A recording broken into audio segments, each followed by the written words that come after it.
venimos, este es como un esfuerzo, bueno, está principalmente de gente de laboratorio, pero es como un esfuerzo para que dentro de las actividades que hacemos como académicos, pues también vayamos conociendo la distinta diversidad de ese tipo de nuestras funciones sustantivas, sobre todo en los marcos de investigación. El día de hoy, la verdad, son dos cosas. No lo quise hacer muy formal y si quieren los detalles formales, pues están los productos relacionados con todos los resultados que de los cuales vamos a platicar hoy. Puedo básicamente dividir en tres grandes componentes los trabajos que hacemos en el Laboratorio de Análisis Espacial de Zonas Costeras. En el primero, pues tiene que es el primero que voy a hablar, que es el más aplicado, tiene que ver con aspectos de priorización para la conservación. Entonces, son técnicas de análisis espacial que resultan en aspectos de mejora o hacer más efectiva la principal estrategia para la conservación de la biodiversidad, que es el uso o el establecimiento de áreas naturales protegidas. En un segundo componente, pues es todos los trabajos que hacemos a distintas escalas espaciales en arrecifes coralinos, y como un tercer componente, pues el trabajo que pues llevamos a cabo en el laboratorio relacionado con bosques de manglar, ¿no? La gran mayoría siempre es como a escalas de paisaje y también un poco de cómo ha ido evolucionando, ¿no? Las preguntas que establecimos en un inicio y cómo hemos ido evolucionando a tratar de proponer otras preguntas y en escalas quizá más amplias. Usé esta oportunidad para también probar, ¿no? Un poco lo que son el uso de las herramientas de inteligencia artificial para la generación de presentaciones. No lo había usado yo antes y la verdad tengo mis comentarios. Unas cosas me gustan, otras no. En términos de las ilustraciones quedan muy bien, algunas de hecho bastante completas, pero también hay otros aspectos que hacen difícil como su edición, ¿no? Entonces van a encontrar por ahí algunos errores, sobre todo de ortografía, o de algunas palabras que no coinciden completamente. Entonces, hablando de la priorización espacial, pues esto tiene que ver principalmente con el problema, no solo nacional, sino general, relacionado con cómo se establecen. La gran mayoría de estas han sido oportunistas, es decir, de manera no formal, a ojo de buen cubero. Pero, entonces, siempre, al menos los que trabajamos con percepción remota y sistemas de información geográfica, llama la atención que las poligonales sean tan cuadradas. Entendemos que en términos de trabajo, de organización y de poderlas regular, pues es más fácil, pero generalmente son totalmente arbitrarias. Entonces ya desde hace algunos años hemos estado trabajando con un marco teórico llamado priorización espacial para la conservación. Este ha ido cambiando a lo largo del tiempo. Vamos a hacer una pausa y adelante, y se perdieron lo principal. Este, estos aspectos de priorización espacial para la conservación, que son el uso de herramientas cuantitativas y transparentes basadas en imágenes satelitales y distintas métricas que se obtienen a distancia, porque no son mediciones directas, pero que nos permiten obtener información de las distintas características que mantienen los procesos ecológicos en los ecosistemas.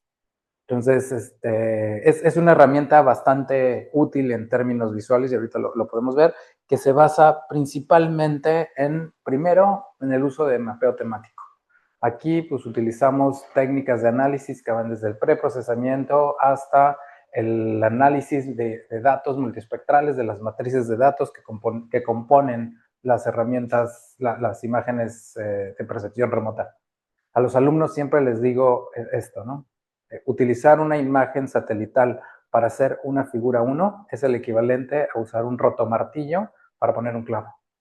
¿Por qué? Porque contienen mucha información que, mediante el uso de distintos algoritmos que van desde las clasificaciones no supervisadas, supervisadas, las basadas en objetos y ya más recientemente lo que son random forest y técnicas un poquito más avanzadas de detección, pues logramos identificar dónde están los hábitats a como nosotros los definimos, ¿no? Basados principalmente en datos de campo. Entonces, casamos el aspecto del monitoreo en campo con el análisis de las imágenes satelitales para poder obtener algo así. Estos son unos ejemplos, pero pues hemos hecho ya varios, a partir de los cuales hacemos un análisis. Este análisis se basa en combinar, ¿no? A partir de esos mapas temáticos, poder generar otro tipo de capas que nos dan información sobre, por ejemplo, el grado de perturbación o la resiliencia de los distintos, basada en la forma de los parches, la conectividad que tienen, la diversidad de distintos hábitats en una ventana de análisis que pues, se relaciona en términos de la teoría de ecología del paisaje y de la biogeografía con justamente los procesos ecológicos que mantienen esa diversidad. En este mismo sentido, en estos análisis, pues podemos agregar información que ya sabemos que los ecosistemas no los podemos estar analizando de manera independiente en términos de su utilización, podemos poner información del uso, ¿no? Intensidad de uso, hábitats adecuados para el desarrollo de organismos de interés comercial, número de visitantes, entre otros. Una vez que tenemos las distintas capas, siempre en un marco de análisis espacialmente explícito, pues lo que se hace es poner una escala común de valores de acuerdo a las características que nosotros consideremos mejores o más adecuadas o menos adecuadas para el análisis para su análisis y el establecimiento de las áreas protegidas, y generamos algo como eso. Lo que tenemos, pues este es el Parque Nacional Arrecifes de Cozumel. Tiene serios problemas vamos a decir, piratería, pero hay muchos usuarios que no cuentan con los permisos para hacer actividades de buceo. Quizá Cozumel es uno de los lugares de buceo más visitados en el Caribe, ¿no? De las últimas, y esto no está del todo probado, pero que continuamente se ha mencionado, tenemos más de 1000 buzos por día. De broma digo que muchas veces vemos más buzos que peces en esa área natural protegida. En términos del financiamiento de las áreas protegidas, pues al menos en México ha disminuido y no poco. Y al mismo tiempo ha incrementado el área que se tiene que mantener bajo un esquema similar de organización, de manejo, con lo cual, pues con estos análisis de superposición ponderada, que además se les asignan unos pesos arbitrarios, pues podemos identificar de manera relativamente fácil, sin meternos mucho en el aspecto teórico que respalda esta buena decisión, pues cuáles son las áreas más importantes, ¿no? Y entonces ahí enfocar pues, los esfuerzos de conservación, como puede ser la vigilancia, ¿no? Por parte de los guardaparques, que pasen más tiempo en esas áreas que resultan más importantes, cambiar la subzonificación de las áreas protegidas en términos de definir los tipos de área núcleo o de zonas de amortiguamiento que puedan tener, incrementar, por ejemplo, el número de boyas de amarre para disminuir el efecto físico, ¿no? El daño físico que pueden tener el anclaje, limitar la distancia a la cual pueden estar los buzos del fondo, etc. Esto, al menos este trabajo, o sea, hemos hecho varios, ¿no? Algunos en Bahía Magdalena, con Eric, Cozumel, lo hemos hecho un par de veces. Empezamos, bueno, Puerto Morelos, algunos arrecifes del Golfo de México. Y tiene una limitante, que es justo parte de la evolución que hemos llevado a cabo y que quiero también platicar un poquito más adelante. Este trabajo en particular ha servido para una medida no fácil de implementar, o sea, en términos de cuánto es el impacto que tiene en la industria de buceo, pero ha servido para poder establecer el cierre temporal de algunas áreas, ¿no? Cierran los arrecifes, lo que es la CONAMP de Cozumel, en pequeños periodos de tiempo para intentar evaluar, bueno, más bien les dicen darle un descanso, ¿no? Entonces es minimizar el impacto antropogénico sobre pues, esos sitios. Como les decía anteriormente, una de las principales limitantes de este tipo de análisis que se basan en el uso de scores, ¿no? Donde tenemos una capa encima de la otra, se hace una sumatoria y se le da un peso a cada capa, es que el peso de las capas es arbitrario. Entonces ese es un poco local knowledge, ¿no? Conocimiento, son como, en inglés se le dice educated guess, ¿no? Son, ok, tenemos alguna experiencia, podemos decir que pues, a lo mejor el tipo de hábitat es más importante que la utilización o es menos importante que la metadiversidad, entre otros. Entonces ya con un trabajo más reciente, justamente con Daniela en su trabajo de maestría, lo que hicimos fue entonces modelarlo. Entonces lo que generamos fue, tenemos de nuevo nuestros mapas que se utilizan con nuestras distintas métricas, vemos de acuerdo al número de capas el número posible de combinaciones que se puede tener asignando diferentes pesos a cada una de las capas y entonces obtenemos un mapa óptimo en el cual pues, identificamos aquellas áreas que consistentemente, ¿no? Porque también se evalúa la distribución del error, o sea, digamos, la desviación estándar de los valores, que consistentemente salen importantes. Entonces ya eliminamos de esa manera el sesgo que podría tener el de nosotros estar asignando valores, ahora sí que a priori, en términos de los pesos que tienen esas capas. Entonces esa ha sido una de las evoluciones importantes. Pasando al trabajo que hacemos con arrecifes coralinos en el Golfo de México, hoy en día podemos decir que somos uno del grupo pionero en México en el uso de fotogrametría digital submarina en el estudio de arrecifes coralinos.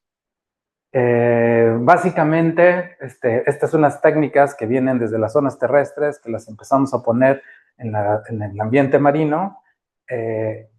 Imitamos el trabajo que hace un dron mediante el buceo scuba y pues generamos lo que son los ortomosaicos, que lo podemos ver de la izquierda, o los modelos digitales de elevación, que es lo que podemos ver a la derecha, con lo cual tenemos un nivel de detalle poco explorado en términos de arrecifes, del estudio de arrecifes coralinos. Se hacen evaluaciones de las características de la comunidad, entonces tenemos, por ejemplo, no mapas, pero evaluaciones de la distribución de los tamaños de las colonias, que anteriormente era muy difícil de hacer, sobre todo con transectos. Empezamos a hacer evaluaciones de la tercera dimensión y recientemente pues, hemos estado trabajando con aspectos de crecimiento, el tipo de crecimiento alométrico o isométrico en las colonias y cómo se relaciona eso con algunas características del paisaje.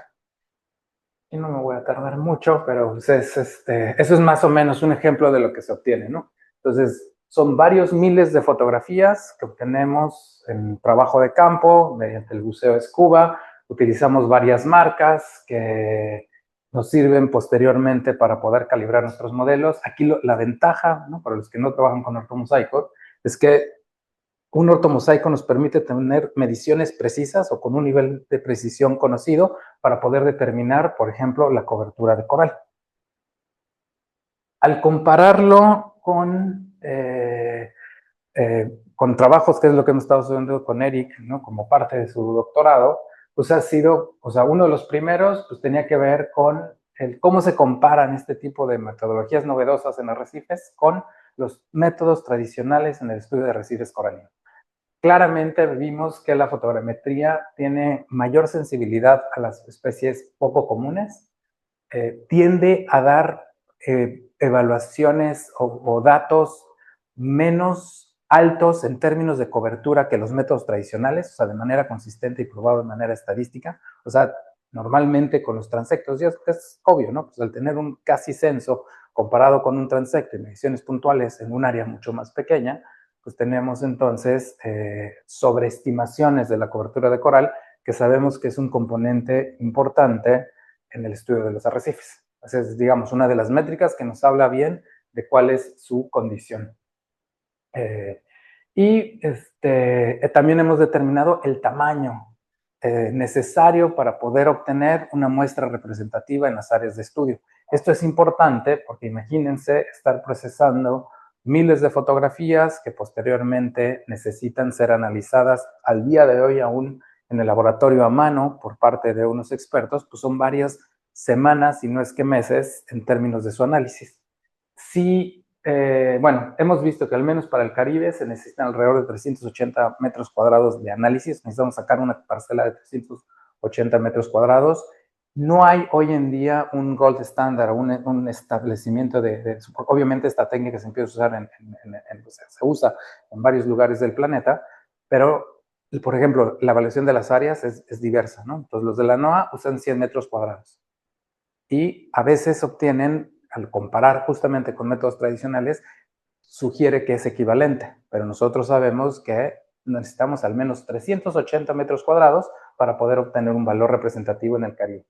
En el Golfo de México, en uno de los arrecifes mejor estudiados, bueno, más remotos y mejor conservados que al menos nosotros conocemos, el área de análisis es de alrededor de 200 metros cuadrados. Probablemente esté relacionado con la cobertura de coral. Pues mientras más corales haya, menor área de análisis necesitamos, pero no lo hemos logrado probar completamente. Otra parte importante es estas dos, ¿no? Justamente el poder utilizar los modelos digitales de elevación, de nuevo, comparando la evaluación de la complejidad estructural que se hace mediante el método de la cadena, la complejidad estructural del arrecife es súper importante para, en términos de poderle describir de sus condiciones de diversidad. Entonces, arrecifes complejos tienden a tener mucha más diversidad de peces, mucha más diversidad de corales, claramente por el nicho que están estableciendo.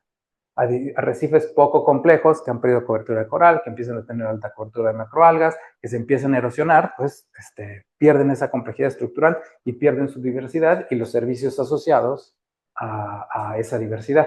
En este trabajo lo que logramos hacer y demostrar es que el método de la cadena, que es una de las principales técnicas para establecer la complejidad estructural o una de las métricas utilizadas para describirla, toma en cuenta tanto lo que es el coral vivo como lo que está en la matriz calcárea. Y eso es un error, porque nos está hablando de las condiciones históricas del arrecife, no de las capacidades actuales de este. Mediante este método bastante complejo, diría yo, que es mediante el uso de wavelets y los modelos digitales de elevación, pues nosotros ahora podemos separar justamente esas dos mediciones, realmente estableciendo el potencial del arrecife de mantener esa condición de complejidad estructural. Entonces, pues eso ha resultado algo novedoso. Como espero sepan, en el 23-24 básicamente tuvimos la ola de calor marina más intensa que ha vivido el planeta en los registros que tenemos. Es la segunda, por ahí hay unos autores. Fue el cuarto evento global del blanqueamiento de los corales con una alta mortalidad de estos. Una de las métricas que se utilizan para poder medir el nivel de estrés al calor, ¿no? Está usada normalmente, es algo que se conoce como degree heating weeks, que básicamente es cuánto tiempo se pasa por arriba de un umbral de temperatura que se considere promedio, normal. 7 degree heating weeks en el mar y en arrecifes de coral es suficiente para causar mortalidad masiva y pérdida no cerca de catastrófica, con esas palabras, de los arrecifes coralinos. En el 2023-24, ¿no? En uno de los sitios de estudio que tenemos a 200 kilómetros de la costa, en el Golfo de México, registramos 19 degree heating weeks. Entonces, toma en cuenta 7, a nivel general se toma en cuenta para que sea un momento catastrófico. Nosotros calculamos, o sea, en ese lugar llegaron a 19. Esto medido incluso con hobos que tenemos en el sitio de estudio. Resulta que no fueron o sea, el grado de intensidad es altísimo, ¿no? Pero también, o sea, además de que es muy alto en términos de las degree heating weeks, también tenemos una variación en la temperatura muy alta. Pues vamos de los 25 grados a más de los 32 a lo largo del año, en donde por un largo periodo de tiempo estamos por abajo de los 21, 29, 28 grados. Entonces eso es una condición interesante. La otra, estos lugares resultan ser que tienen una cobertura de coral bastante alta en comparación con otros sitios, ¿no? Incluso con algunos cercanos a la costa. Al comparar el impacto de la ola de calor, pues lo que vemos es que en general, primero, la pérdida en la cobertura de coral fue pequeña, fue alrededor del 4%. En arrecifes similares, profundos, cercanos a la costa, la pérdida fue catastrófica. Entonces, hay algo que está haciendo que este sitio se pueda mantener como tal. La otra es que, ya en términos un poquito más específicos, observamos que la distribución del tamaño de los corales tuvo un sesgo hacia las colonias pequeñas, es decir, se murieron las grandes. Entonces, eso nos habla de dos cosas. Uno, las pequeñas parecieran ser más resistentes a las condiciones de calor. Habrá que discutir, ¿no?, cuál es la razón que eso ocurra. Probablemente tiene que ver con procesos de aclimatación. Y la otra es que al tener pérdida de colonias grandes, también digamos, estas tienden a ser más, tienen tasas de fecundidad más altas. Entonces, en términos de producir reclutas, tienen mayores capacidades. Eso afecta, ¿no?, en las siguientes generaciones, cómo estos arrecifes puedan responder en términos de aumentar el reclutamiento por reproducción sexual en el sitio. Entonces, ahí salió bastante interesante. Este es un trabajo que tenemos ahí en revisión. Y bueno, de los últimos trabajos que tenemos, pues tienen que ver con balances de carbonato. Aquí este es un trabajo con un colega del laboratorio en Ciencias del Mar y Limnología, en donde pues, ellos hacen algo que se llama reef budgets, que son los balances de carbonato que miden el crecimiento del arrecife en términos también con los erosionadores, principalmente erizos y algunas especies de peces, esponjas y otros organismos. En este trabajo lo que observamos es que al comparar con el Caribe, las tasas de erosión en el Caribe fueron mucho más altas, mientras que la producción básicamente colapsó, básicamente por dos razones. Uno tuvo que ver con una enfermedad que no vemos todavía en el cuerpo del todo, pero que es la del pérdida del tejido blando, y la otra, pues esta ola de calor marina que fue espantosamente fuerte. Pero vean la gran diferencia, ¿no? En términos de la producción en el Golfo de México, pues es mucho más alta que al compararla con el Caribe. Finalmente, el trabajo que hace Dani como parte de su doctorado, que tiene que ver en la evaluación de este gen, el HCP70, en cómo se expresa al momento de estar estas colonias en sistema natural afectadas por el estrés térmico. Entonces ahí utilizó dos especies como modelo, que bueno, luego se me olvida, pero una es Orbicela y la otra es Montastrea, y claramente, o sea, Montastrea hemos visto que es una de las especies más resistentes ante el estrés térmico. Y en términos incluso de su expresión genética, en términos de la expresión de estas genes que se relacionan con estrés térmico, vemos que tiende a ser menor que otra de las especies, que es la Orbicela, ¿no?, que también es una especie importante constructora de arrecifes. El último grupo de trabajos que hacemos pues tiene que ver con manglares de la península de Yucatán.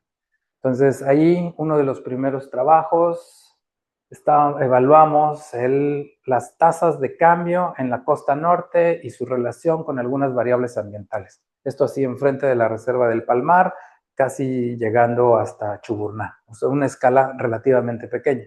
Ahí vimos que para este tiempo, que va del 2005-2014, pues tuvimos un incremento del 3% en la cobertura de manglar para esa zona, principalmente, al menos con las condiciones locales relacionadas con aspectos de la precipitación total, o sea, usando climatologías, y hasta cierto grado la temperatura. Pero la precipitación total es el asunto principal.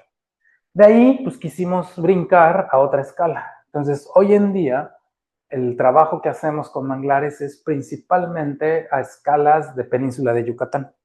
Aquí el trabajo de Laura, vimos primero, ¿no?, cómo cambiaban en un periodo del 2005, 2015, pero es hasta el 2020, cómo fueron cambiando las áreas naturales protegidas en términos de la cobertura de manglar.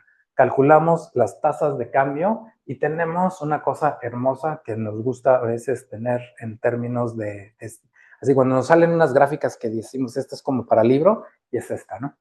Entonces tenemos aquí las tasas de cambio dentro de las áreas naturales protegidas de la península y fuera de las áreas naturales protegidas de la península. Claramente observamos que las tasas de cambio son más altas y mayores, o sea, son más altas y positivas dentro de las áreas naturales protegidas. Es decir, que en estos sitios los manglares están creciendo más rápido y mejor que fuera de esta. Lo mismo ocurre, pero en menor medida, en lo que se llaman zonas de transición. Ya no es como tal parte del área protegida, pero sigue siendo asociada hasta 4 kilómetros fuera del borde de las ANPs. Un aspecto interesante que encontramos fue que conforme estén más cercanas a las carreteras, y esto es al contrario de otros lugares, consistentemente lo hemos visto analizándolo de otra manera, es que las tasas de cambio son más rápidas conforme más cercanos estemos a los caminos. Uno esperaría que fuera al revés, ¿no? Que las tasas de cambio positivas y negativas, pero que el cambio fuera quizá más alto mientras más lejano estuviera de una perturbación antropogénica. Y aquí se explica, no, el espacio. A los manglares no les está yendo bien, les está yendo muy bien en la península. Les gusta el calor y mientras se mantenga el hidroperiodo están creciendo. Entonces, ¿qué pasa? Con las carreteras se libera el espacio, es ocupado, y entonces estamos viendo claramente ese proceso de colonización-sucesión de manglares, ¿no? Basado en ese trabajo, pues empezamos a ver las proyecciones de cómo cambiarían la cobertura de manglar en las áreas naturales protegidas, y lo que observamos es que en general van a seguir aumentando, con excepción de Laguna de Términos, en donde de acuerdo a esta modelación, utilizando las las células autómatas con las cadenas de Markov, validado con los datos digamos, nuestros mapas, pero además a la vez modelado, es solamente términos donde seguramente por el desarrollo urbano se esperaría que tuviéramos pérdida de manglar hacia el 2025. Ya de los últimos trabajos, que justamente es parte del postdoc de Francisco, ¿no? El primero tiene que ver, ¿no? Y él salió con esa idea que se me hizo muy interesante, que fue cómo están migrando hacia las zonas terrestres los manglares en la península de Yucatán y cuál es su principal problema, ¿no? Bueno, más bien, ¿dónde están migrando? ¿Por qué? Porque sabemos que el cambio climático en términos de la elevación del nivel del mar va a presionar estos organismos. Hay dos maneras de abordarlo, o sea, hay dos respuestas principales. Una, que puedan seguir creciendo más rápido que el incremento del cambio climático.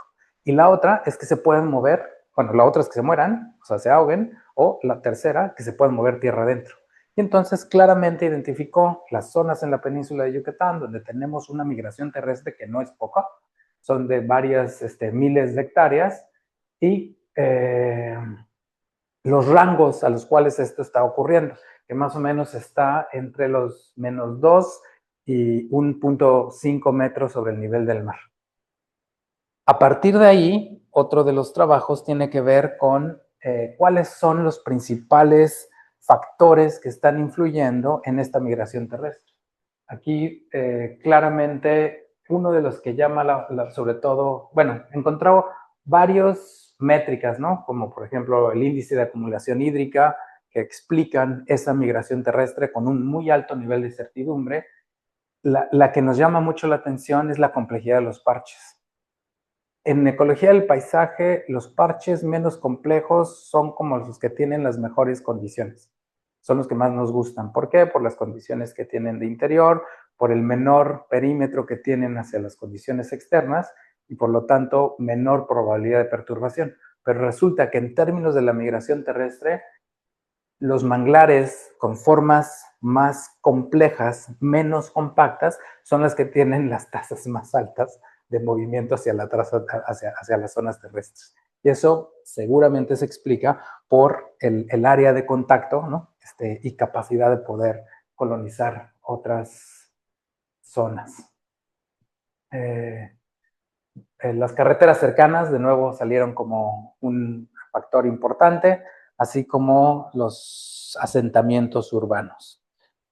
En general, creo que eso sería como los tres grandes rubros de trabajo que hacemos en el laboratorio, ¿no? Cómo han ido cambiando a lo largo del tiempo. Aquí hay varias, bueno, están pues, varios de los estudiantes, hoy ya investigadores, algunos que han estado participando, unos potencialmente postdoctoral, estudiantes de posgrado, etcétera. Entonces, pues no me queda más que agradecerles y pues ahora sí que si hay preguntas, este es el momento. Como dije, lo quise hacer de manera menos formal para hacerlo un poquito más dinámico. Por supuesto que todos los aspectos ya detallados en términos de los métodos utilizados, su validación, en la parte sistemática de la generación de estos productos, pues los pueden encontrar en la página del laboratorio, que es esa. Así que, ahora sí que, muchas gracias.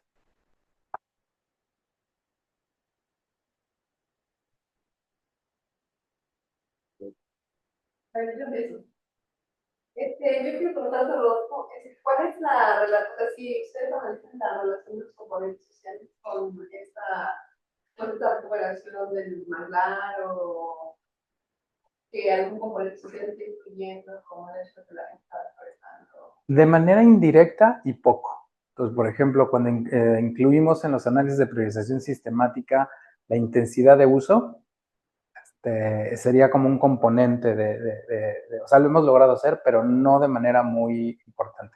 De hecho, es algo que nos encantaría poder también involucrar en ese tipo de análisis, ¿no? Considerar en ese tipo de análisis, porque por supuesto es uno de los, ha sido hasta incluso una de las críticas importantes que hemos tenido en su momento al generar los productos.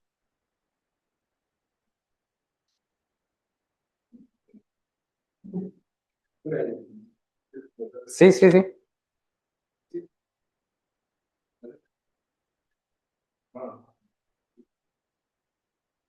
Y algo padre que hemos visto es esa parte de esa cercanía de las carreteras, porque modifican el flujo de los. Entonces, esa modificación de las carreteras del flujo de los permite que se extiendan los manglares, esa es la como porque hay esa recuperación de la carretera asociada en las dos trabajos tanto de la NFS como en el último de migración. Es un poco sorprendente, ¿no? Ese impacto antropogénico por las carreteras influye en esa recuperación. La actividad humana en ese sentido está modelando el colegio para que se restaure. Y lo hemos hecho poco de esa manera porque pues, eso, su análisis formal pues, requiere otro tipo de técnicas y habilidades que especialistas como tú las dominan perfectamente y que nosotros no estaríamos improvisando, ¿no? Así que ahí hay una área interesante de colaboración.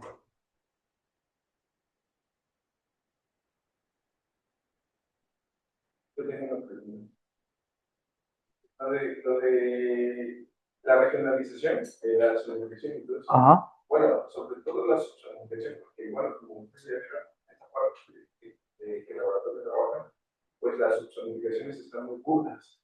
Y en muchas áreas de proyecto que se ha observado eso. O sea, uno me refiero a que fue hecho casi, ¿no? Así, atrás, casi, ¿no?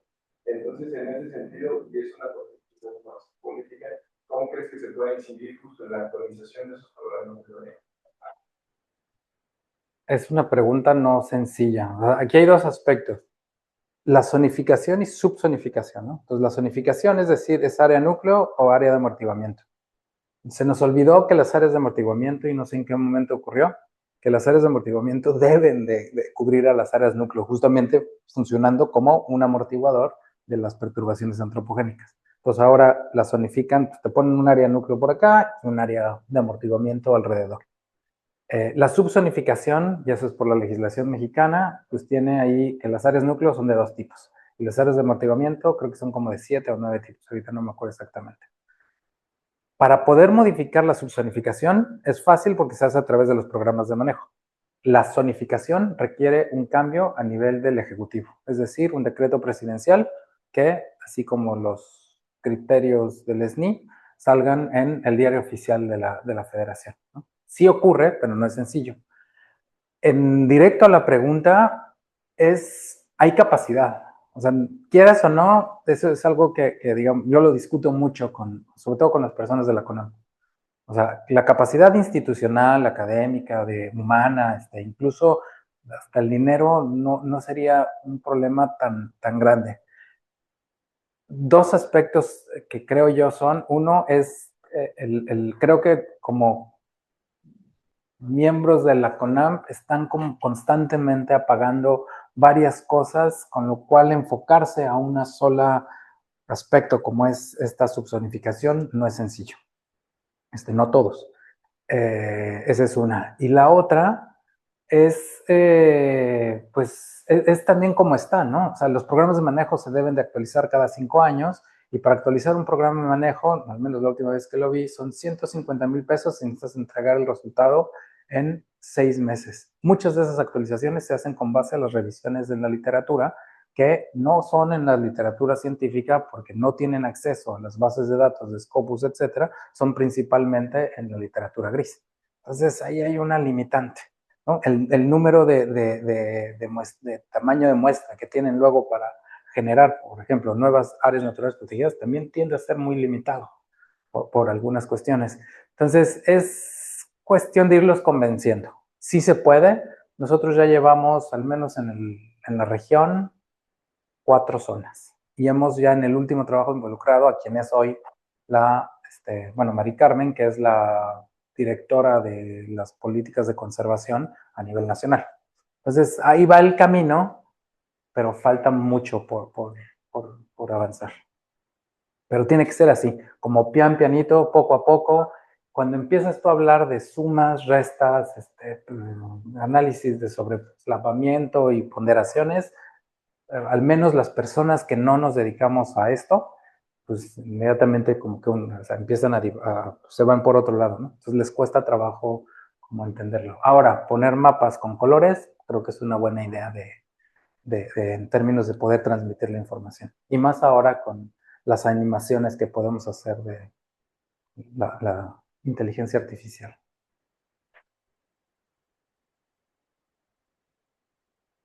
Sí, las que tengo. Oye, está súper interesante lo del balance metabólico y la diferencia entre lo del Golfo y el Caribe. Y lo que me lleva a preguntar ya. Es el RIF budget, es el. Ajá. Sí, o sea, esa diferencia de lo que decía carbono y todo eso.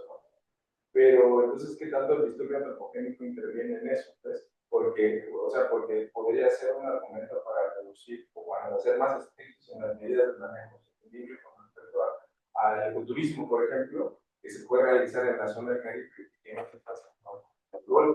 Es que o sea, los arrecifes del Caribe, al menos en mi opinión, los del Caribe mexicano están en muy malas condiciones.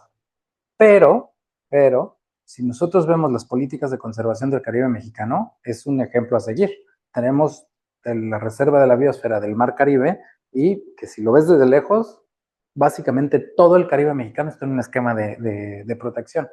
Entonces, pero, y a la vez, y a la vez el desarrollo económico, ¿no? O sea, finalmente es una de las zonas más importantes en términos de turismo del país y pues ha pasado en poco tiempo, hablamos en 50 años, de tener poquitos cuartos a hoy más de 100,000.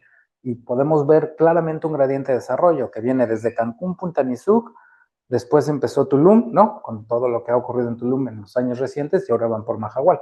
Y hay un trabajo ahí de la UADY muy interesante que mide los niveles de hidrocarburos, indicadores de hidrocarburos en el manto freático y básicamente sigue ese gradiente por todo lo que conlleva. Entonces, hay que cambiar. No estamos peleados con el desarrollo económico, es fundamental e importante, pero en términos de las áreas naturales protegidas hay que fortalecerlas.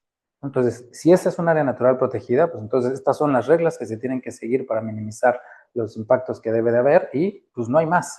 El problema es, pues, es hacer eso coincidir, digo, en la teoría suena bien fácil y bien padre, pero ya en la práctica hacer coincidir con las necesidades, con los intereses de pesca, con los permisos de la pesca deportiva, con justamente las estrategias y construcción de los hoteles, etcétera, etcétera. Entonces, no es sencillo. Ya hoy podemos decir que al menos algunas de las empresas grandes de desarrollo turístico empiezan a tomarlo más en serio, ¿no? Al menos yo creo que Iberostar y por otro lado Mayaková, le están poniendo dinero, porque ya reconocen que es un aspecto importante para justamente pues, poder dando el servicio, poder mantener el servicio turístico que están dando. Gracias. Yo quiero preguntarte, entonces, mencionaste que un trabajo había servido para una medida de manejo. ¿Cómo? ¿Un trabajo o un resultado de un trabajo había servido para una Sí, ese es un trabajo que hicimos en Cozumel, en donde justamente hicimos la priorización sistemática de Cozumel. Entendamos que son 1000 buzos al día. Esa es, yo creo que una subestimación. Cada buzo paga $80 en promedio. Entonces estamos hablando de $80,000 al día. Multiplica eso por 30, son $270,000, ¿no? Por ahí. Más o menos al mes. Entonces son una industria de varios millones de pesos, con intereses fuertes en términos del uso de esa región. Y entonces pues, lo que hicimos fue esta priorización sistemática al reconocer los sitios más importantes. Una de las medidas, y eso fue mucho trabajo de la CONAM principalmente, fue cerrar, con base en ese y otros trabajos de algunos otros colegas, cerrar temporalmente algunos arrecifes a la actividad turística dentro del parque. Entonces, pues eso lo hacen, ya llevan varios años haciéndolo, en donde los van rotando. Entonces tienen pues esa estrategia de que vas, no me sé ahorita el calendario, entonces no puedes, por ejemplo, bucear en algunos de los arrecifes del sur. Y eso ocurre por 1 o 2 meses, y después los vuelven a abrir y te pueden ir y cierran otros. Entonces eso disminuye el impacto que tiene en términos de las personas buceando. Lo que sigue es evaluar qué tan efectiva está siendo el cerrarla 1, 2 o 3 meses. Y no se está recolectando el dinero. Por la industria turística, para la conservación es a través de la Ley Federal de Derechos. Entonces, todos hemos ido a las ANPs y pues tenemos que pagar un brazalete que es por día, varía por sitio, y eso está generando no poco dinero, sobre todo al menos anteriormente, al menos del Caribe, mi país, eran Cancún, Cozumel y Puerto Morelos, las principales ANPs que generan dinero por ese concepto de Ley Federal de Derechos. Desde el año pasado o antepasado empezaron a cobrar el de Tulum. Entonces pasó de, si generaban 11 millones, ahora solo Tulum generaba alrededor de 20 millones de pesos al año. Por ese concepto de dinero que entra al arca central y que eventualmente llega a las distintas áreas protegidas, pero es poco de lo que regresa. Y cambiaron también los costos, ¿no? Por ejemplo, si ahora quieres ir a Chinchorro o en términos de turismo o las zonas insulares, el brazalete cuesta alrededor de 650 pesos. Si no es que un poquito más. Muy bien. ¿Alguien más? ¿No? Maribel. Bueno, pues si pueden ver, aquí es una, no sé quiénes son, pero ahorita me di cuenta, es parte de la, ¿cómo se llama? Sí. Entonces, o sea, le subí la presentación, me gustó cómo hizo lo de los agradecimientos, pero ahorita me di cuenta que, por ejemplo, esta es Daniela, ¿no? Y no tiene nada que ver. No, pero eso es una, ¿cómo le dicen que es una? Es como un avatar, pero más bien, vean, o sea, no es Beto, ¿no? O sea, es un debraye de la inteligencia artificial. La experiencia con eso, si no lo han usado, es o sea, hace cosas bonitas visualmente, ¿no? Muchas de las ilustraciones que utilicé, de ahí salieron, pero sí creo que todavía, o sea, hay que revisarlo con lupa, y a la hora de editar es donde se pone difícil, ¿no? Les decía Francisco, ahora nuestra palabra de moda es hacer prompts, entonces vamos a tener que empezar a enseñar a los estudiantes a generar prompts eficientes para que responda bien la inteligencia artificial. Pero, o sea, sí mejora visualmente, tiene esa gran limitación de que la edición pues, ya requiere otro tipo de herramientas que a lo mejor lo hace hasta más tardado. ¿A quién? No he puesto 3 piernas, pero, o sea, pero sí, o sea, hay una, o sea, este es Juan, ¿no? Y sí, no se parece a Juan para nada. O sea, a mí yo me quedé sin pelo. Eric, no estás, ese soy yo.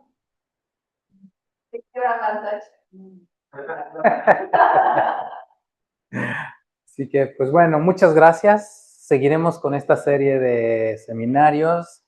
Leti dice que los empecemos a poner o sea, que se transmitan en Zoom. Podría ser, se lo sugerimos a Rodrigo, pero pues creo que también es una buena iniciativa para también a mayor nivel de detalle saber qué estamos haciendo, ¿no? Porque siempre estamos dándole vueltas a eso, de que qué hacemos, no sé qué. Pero esta es una manera amena de poderlo hacer y probablemente pues eso, salgan oportunidades de colaboración, ¿no? Así que muchas gracias.